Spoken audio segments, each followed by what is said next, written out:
Tuhan sertamu. Dan sertamu juga. Inilah Injil Yesus Kristus menurut Santo Yohanes.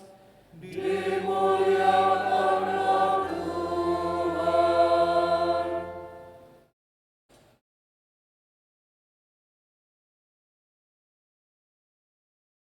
Bab 17 ayat 1 sampai 11a. Dalam perjamuan malam terakhir, Yesus menengadah ke langit dan berdoa, "Bapa, telah tiba saatnya, muliakanlah putramu, supaya putramu memuliakan engkau. Sama seperti engkau telah memberikan kepadanya kuasa atas segala yang hidup, demikian pula ia akan memberikan hidup yang kekal kepada semua yang telah engkau berikan kepadanya. Inilah hidup yang kekal, yaitu bahwa mereka mengenal engkau, satu-satunya Allah yang benar, dan mengenal Yesus Kristus yang telah engkau utus. Aku telah memuliakan engkau di bumi dengan menyelesaikan pekerjaan yang engkau berikan kepadaku untuk aku lakukan. Sekarang ya Bapa, muliakanlah aku di hadirat-Mu sendiri dengan kemuliaan yang aku miliki di hadirat-Mu sebelum dunia ada.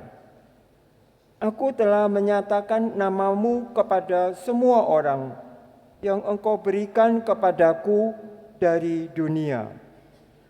Mereka itu milik-Mu, dan engkau telah memberikan mereka kepadaku, dan mereka telah menuruti firman-Mu.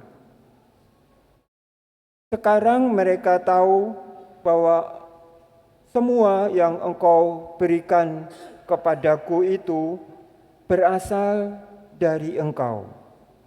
Sebab segala firman yang engkau sampaikan kepadaku telah aku sampaikan kepada mereka, dan mereka telah menerimanya. Mereka tahu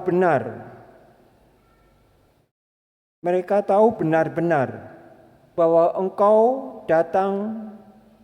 aku datang dari engkau, dan mereka percaya bahwa engkaulah yang telah mengutus aku.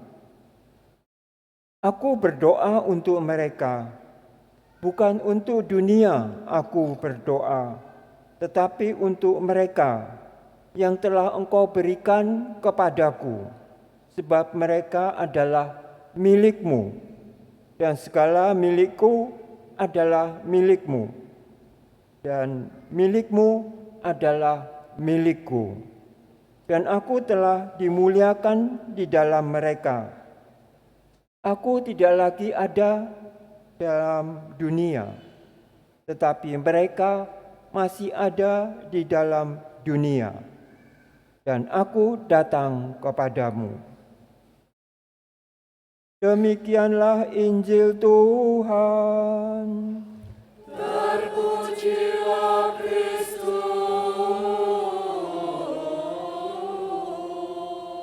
Semoga oleh sabda Tuhan diteguhkanlah iman kita. Amin.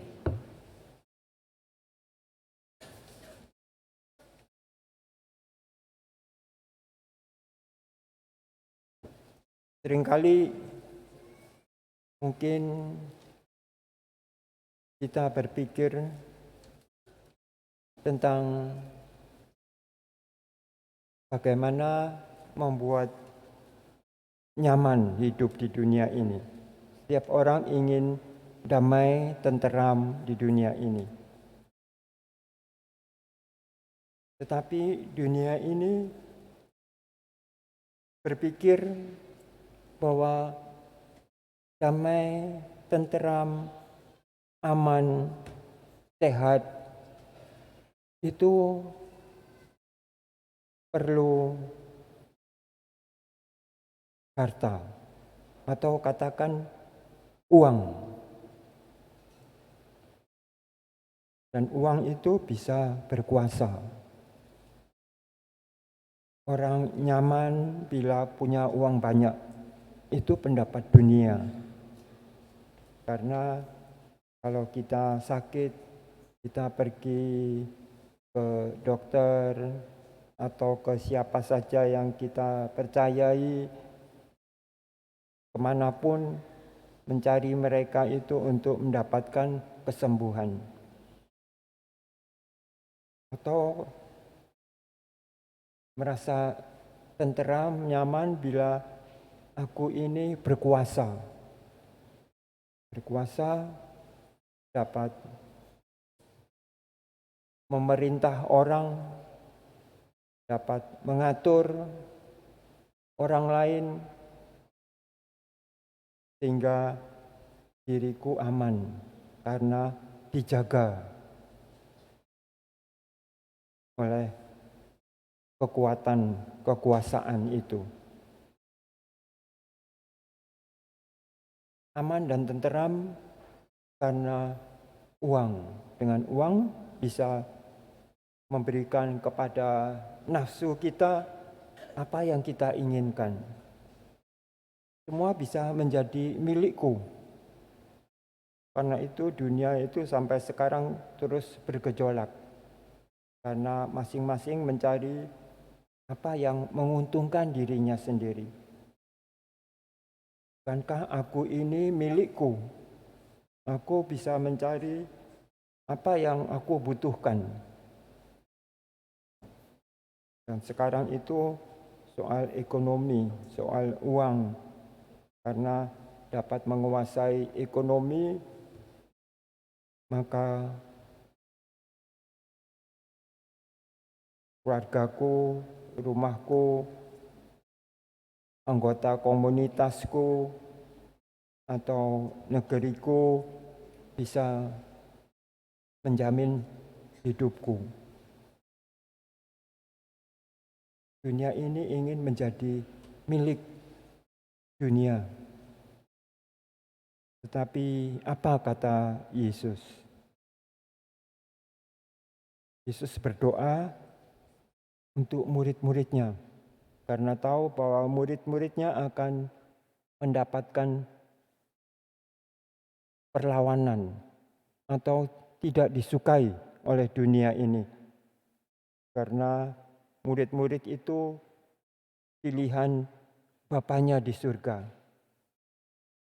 Yesus ingin agar murid-muridnya itu dapat menghadapi dunia ini dengan bekal bukan mencari harta, uang untuk miliknya, tetapi menjadikan mereka itu milik Allah, milik Tuhan.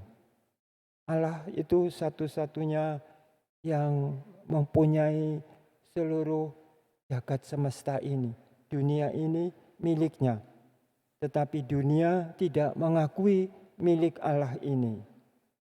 Mereka mau dunia ini menjadi milik aku, milik diriku. Sehingga terjadilah dunia ini selalu bergejolak. Tiap orang ingin menjadi penguasa. Bahkan penguasa yang kecil-kecilan juga. Dalam rumah tangga, siapa yang berkuasa? Tetapi bila keluarga merasa bahwa mereka itu milik Tuhan dan mentaati firman Tuhan, maka amanlah keluarga itu, sekalipun menderita. Surat Santo Petrus itu juga mengatakan kepada umat Allah itu, kalau kamu menderita, berbahagialah, bersukacitalah kamu bila kamu menderita untuk Tuhan, untuk Allah kita. Daripada kamu menderita untuk dunia ini. Karena untuk memiliki dunia ini, orang harus berbagai cara. Lihat saja pencurian. Koruptor itu adalah pencuri-pencuri besar. Mengamankan dirinya sendiri, keluarganya, kelompoknya, golongannya dengan mencari kekuasaan dan ekonomi, keuangan, mencari keuangan yang kuat bagi dirinya sendiri. Karena dengan memiliki, mereka merasa aman. Dunia ini seperti begitu. Ingin menjadikan segala sesuatu itu miliknya. Tetapi murid-murid Kristus adalah orang-orang yang bahkan suka menderita karena mereka tahu mereka ini milik Kristus. Mereka ini milik Kristus, dan dalam doa Yesus sendiri, Dia mengatakan, semuanya ini milik Bapakku. Bapakku yang mengutus aku ke dunia ini supaya dunia tahu mereka ini milik Allah. Murid-murid yang percaya akan perintah Yesus itu merasakan itu. Petrus itu berkata seperti itu, bahwa biarkan dirimu menderita demi Allah. Kalau demikian, maka kamu akan memperoleh hidup yang kekal. Karena doa Yesus itu, aku diutus Bapakku ke dunia ini untuk menyatakan bahwa dunia ini milik Allah. Menderita oleh karena menjadi milik Allah itu jauh lebih baik dari menderita karena dunia ini. Karena dunia ini memperoleh miliknya dengan kejahatan, dengan mencuri, dengan menindas, dengan membunuh, memfitnah. Itu terjadi di dunia ini. Karena itu Yesus berdoa kepada Bapanya, aku akan menjaga milikmu itu. Aku diutus untuk memberikan firman-Mu dan telah kusampaikan kepada murid-murid dan mereka percaya. Iman itu percaya bahwa diri kita sendiri ini bukan milik kita. Allah itu menghendaki agar milikmu ini, dirimu itu adalah milik Allah. Allah itu mengajak kita bekerja sama dengan Dia. Supaya pikiran kita itu milik, tubuhku ini milikku, tetapi tubuhku ini juga milik Allah. Dan Allah yang berkuasa. Karena itu perintah Allah, firman-Nya itu adalah pedoman hidup bagiku. Milik Allah ini harus aku jaga secara pribadi. Karena ini aku mendiami tubuhku ini milik Allah. Kalau kita berpikir demikian, maka kita bekerja sama dengan Allah. Dan Allah itu memberikan kita kesempatan, memberdayakan kita supaya kita ini merasa betapa mulianya tubuh kita ini. Karena ini milik Allah. Aku harus menjaga milik Allah ini, karena ini juga milikku. Dan karena itu Allah memberdayakan kita. Kita ini bukan barang-barang seperti batu. Karena itu Yesus mengumpamakan pembangunan gereja itu sebagai batu-batu yang dibangun oleh Allah. Tubuh kita ini batu-batu yang dibangun oleh Allah. Bahkan Yesus sendiri dikatakan tentang Yesus, bahwa dialah batu yang dibuang oleh tukang-tukang bangunan dari dunia ini, tetapi menjadi batu yang hidup, batu yang hidup. Kita ini bukan barang mati, tetapi barang hidup. Karena itu kita bergerak, kita itu aktif untuk bekerja bagi tubuh kita ini. Karena tubuh kita ini milik Allah. Karena itu kita ingin memuliakan, seperti Yesus sendiri berkata, muliakanlah anakmu ini, seperti anakmu ini memuliakan engkau. Dan aku berdoa bagi murid-murid ini, karena mereka menerima firman-Mu dan menjalankannya. Mereka itu milik-Mu, tetapi mereka ini juga milikku yang harus kujaga seperti perintah-Mu, menjaga murid-murid itu. Karena itu diberikannya kita Roh-Nya. Aku pergi kepadamu Bapa, supaya aku dapat memberikan Roh-Ku dan Roh Bapa sendiri ke dalam diri murid-murid itu. Murid-murid itu sudah percaya akan firman-Mu dan mereka mengikutinya. Mereka menjadi saksi-saksi hidup. Mereka itu bekerja untuk firman Tuhan. Karena firman Tuhan itu menyelamatkan. Karena itu kata Yesus, seperti engkau memberi aku pekerjaan sebagai utusan, supaya mereka itu, murid-murid itu hidup dan memperoleh hidup yang kekal. Dijanjikannya hidup bersama dengan Bapanya di surga. Karena itu saatnya kita ini tidak lagi berpikiran apa gunanya aku bekerja jika tubuh ini bukan milikku.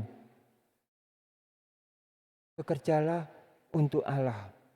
Tubuh ini milik Allah. Tubuh ini menjadi tubuh yang mulia bila mengikuti Yesus yang menyerahkan diri di atas kayu salib itu untuk memuliakan diri kita, untuk memberi kepada kita hidup yang kekal itu.